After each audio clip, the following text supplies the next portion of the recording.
Olá pessoal, estou de volta e hoje vamos ver as regras permanentes que informam as aposentadorias dos servidores públicos. Vamos começar revisando o gráfico mostrado no vídeo passado. E esse gráfico era sobre o sistema de previdência social. No topo, nós tínhamos os regimes. Abaixo, esses regimes estavam divididos em três. Numa extremidade, o regime geral da previdência social. Na outra extremidade, o regime de previdência complementar. E no centro, o que nos interessa, o regime próprio de previdência social. Esse regime próprio é informado por regras permanentes, que vem no corpo da Constituição no artigo 40, e de regras de transição, que são as veiculadas pelas emendas constitucionais. O que seriam essas regras permanentes e as de transição? As regras permanentes são regras previdenciárias previstas no corpo da Constituição Federal, definidoras de requisitos e critérios a serem satisfeitos pelo segurado para adquirir os benefícios da aposentadoria e da pensão. Por sua vez, as regras de transição são regras previdenciárias excepcionais, trazidas pelas emendas constitucionais, como eu falei, por ocasião das mudanças das regras existentes para a obtenção desses benefícios. E por que excepcionais? Porque elas são destinadas somente aos já inscritos na Previdência Social. Para ficar bem claro e não avançarmos com dúvidas, vamos fazer uma pequena reflexão sobre essa situação. O que acontece quando uma emenda constitucional é aprovada mudando critérios para a Previdência Social? Quais os efeitos sobre os segurados? Inúmeros efeitos advêm dessas mudanças, mas três efeitos têm que ser bem destacados. O primeiro deles, muda-se a regra permanente para todos daqui para frente. Exemplo, na emenda constitucional 2098, mudou-se do critério dos 35 anos de serviço para 35 anos de contribuição. Segundo efeito, assegura-se a regra antiga para os que já haviam preenchido os requisitos para aposentar-se, mas continuavam trabalhando, porque eles tinham direito adquirido às regras antigas. E o terceiro efeito, assegura-se uma regra intermediária entre a regra nova e a regra antiga, para aqueles que já estavam na Previdência Social sem o direito adquirido. Eles estavam na expectativa do direito.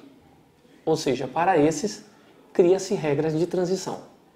Feitos esses esclarecimentos, vamos ao artigo 40 da Constituição Federal, que começava em seu texto original dizendo: o servidor será aposentado, inciso 1º, por invalidez permanente. Inciso 2º, compulsoriamente aos 70 anos de idade.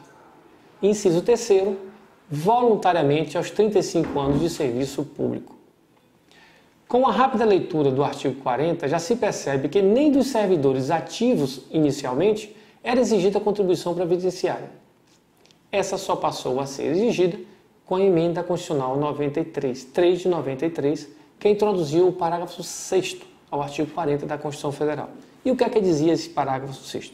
Ele dizia que as aposentadorias e pensões dos servidores públicos federais serão custeadas com recursos provenientes da União e das contribuições dos servidores públicos na forma da lei.